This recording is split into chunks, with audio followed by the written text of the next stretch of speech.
The Kaya Girl, Chapter 9. I went back home the following day.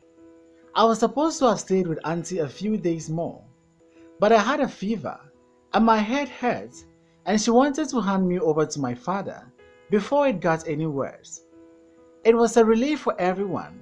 I didn't want to be with her or Gifty anymore, and I didn't feel like going back to Makola ever again. Daddy was still busy at the clinic, and Mommy was due back in a few days with my new baby brother. But I was happy to be left alone in the house for most of the day. Daddy took me to his clinic for a blood test and gave me medicine and told me to stay in bed. The house help took care of me, and he came back from the clinic during his lunch breaks and closed early to come home and see his most important patient, as he called me. I would sleep and watch cable TV all day, needing to escape from my own thoughts. My fever was gone after 2 days, but my appetite was still not back, and Daddy looked at me with a frown that evening. Abi, is anything bothering you? I expected you to be more, pecky by now. I looked away, and he could see that he was right. What is it, dearest? He asked, with a renewed concern. You can tell me. I looked at the worry in his eyes. Yes, I'll tell him, I thought. Otherwise, he might fear something even worse, and I had always been able to tell him things that many girls could not discuss with their fathers. Daddy, I lost a friend. I began, and tears came into my eyes. What? He asked in alarm. Who? Surely, you don't mean... No, nobody died, I said, thinking to myself that it was not only people who could die. I told him all about Faiza. She was a Kayayo, I said, in Makola Market. You made friends with a Kayayo? He asked wondrously. Yes, I said, looking down. I waited for his disapproval, but he didn't come. That's amazing, Abna. He said instead, tell me more. He actually sounded excited. Well, Dad, I said. She was just the most amazing girl. Really? What did you like about her? He asked. Well, she never pretended to be anything she wasn't. And she was so smart, Dad, you wouldn't have believed it. Oh yes, I would, he said. And she was fun. I finished off. So much fun. She had this great big smile and would say haba or woy, and she was always out for trying new things, learning new things, and she was just my kind of person. Dad lifted my chin with his finger.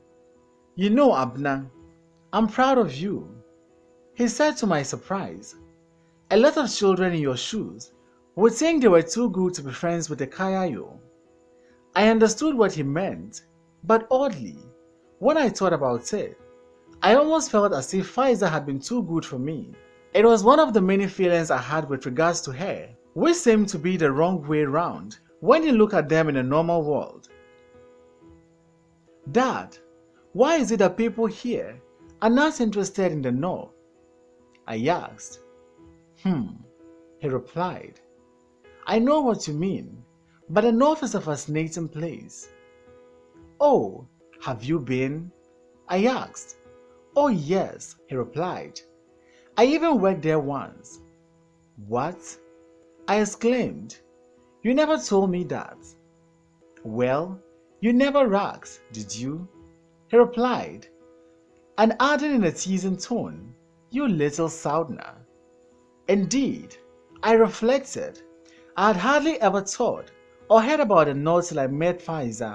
It was a long time ago, continued Dad, before you were born. I was a new doctor, and I was posted to the Tamale General Hospital for a couple of years. Wow. Yes, it was even before I met your mother. So what was it like? Well, it was challenging working there at that time. They didn't have a lot of facilities, but I had to make the most of it, and I had a lot of responsibilities, even though I was young, because they were always short of doctors up there. Really? I said. But I really enjoyed living there.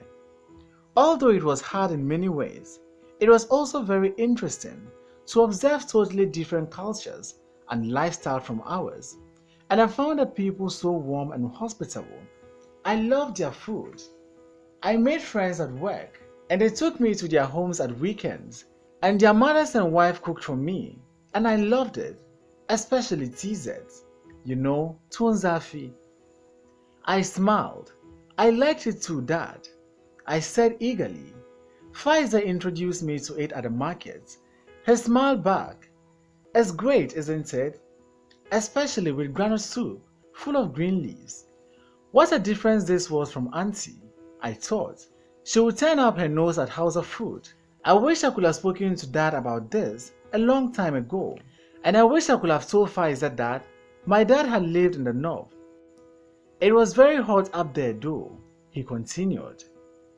That took a bit of getting used to. Yes, Pfizer told me it was hot, I said.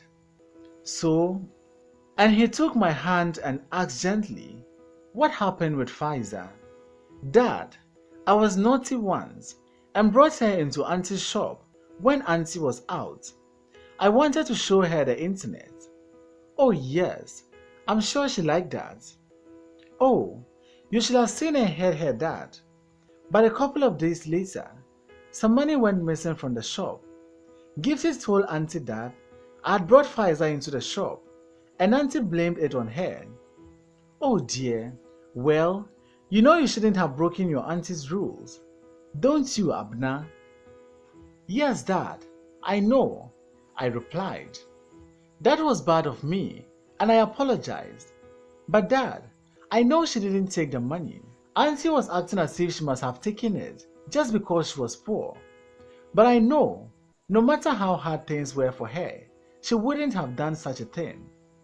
I believe you, he said straight away. How easy it was with him, I thought once again.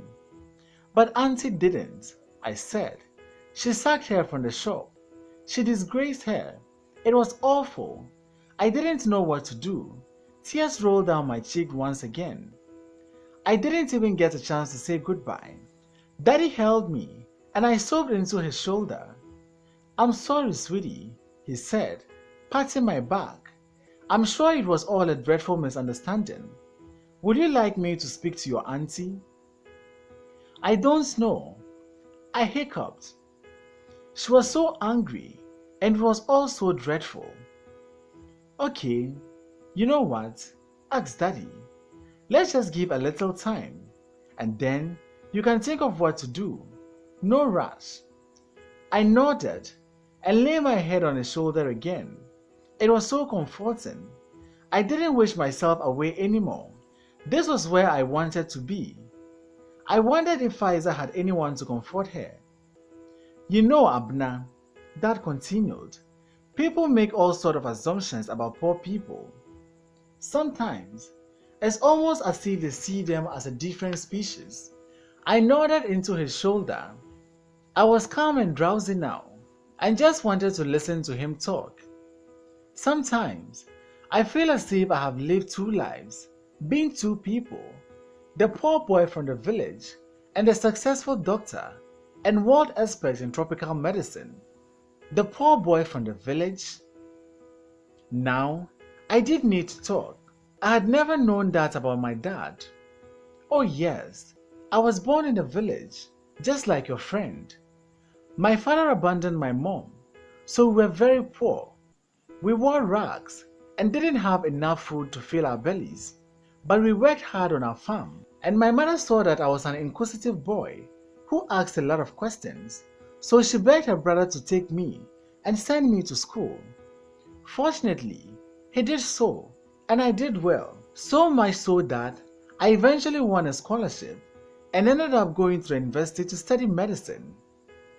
Dad, I said, seeing him in new light. How wonderful. Good for you.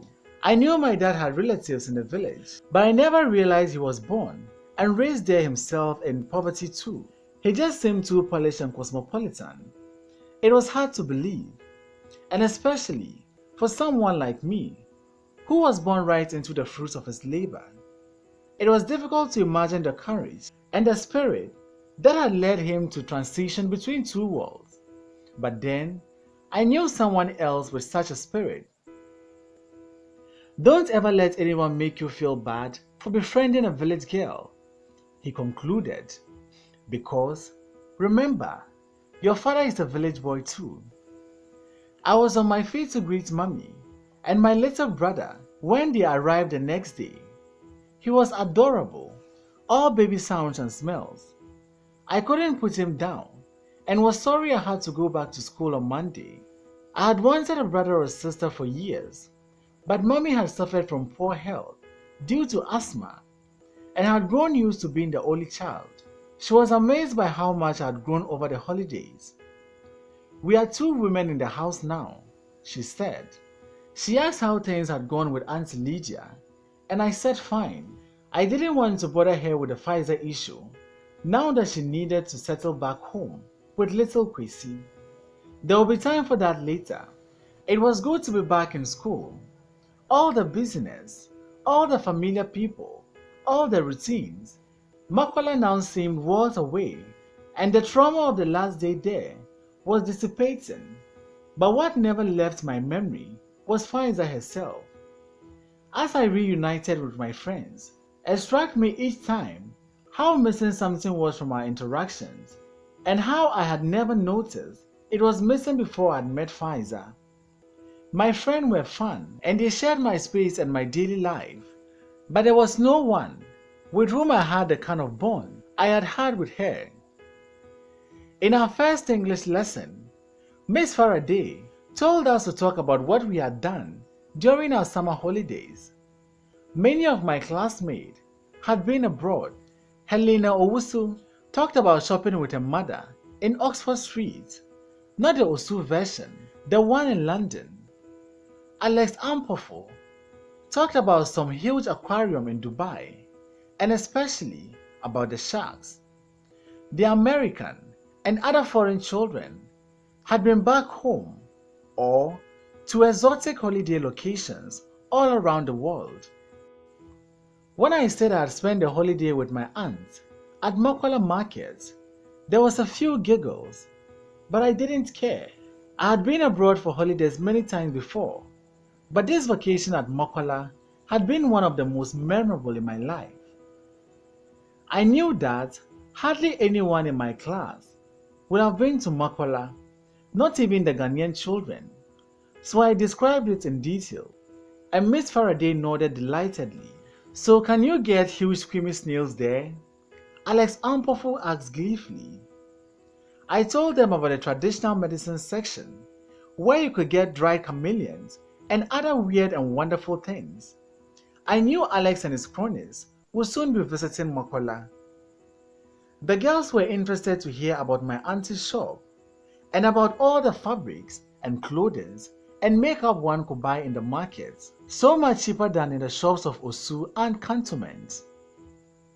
One of the things Miss Faraday wanted us to mention and had listed on the blackboard was new people you met. So I told them about Pfizer. I knew they would not understand the word Kayayo, so I tried to find another way to put it. She was a Kaya girl, I said. A Kaya girl?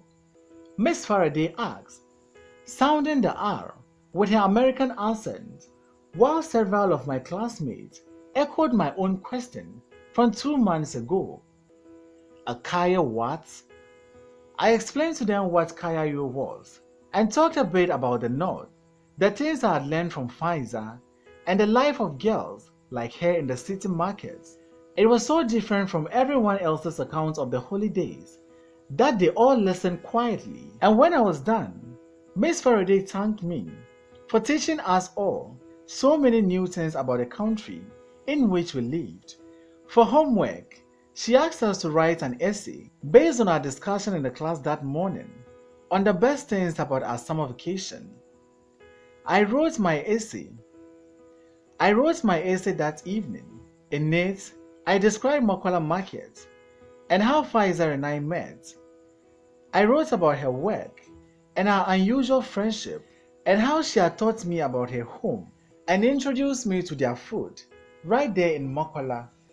I also wrote about the things I had taught her, how fascinated she was by the internet, and how hard it had been to convince her that the earth moved around the sun. I said how smart she was and how sad it was that she could not go to school. When I was done, I read it over and I was pleased with it. Now, I had to think of a title. I pondered for a minute. Then I wrote in bold letters at the top, "The Kaya Girl."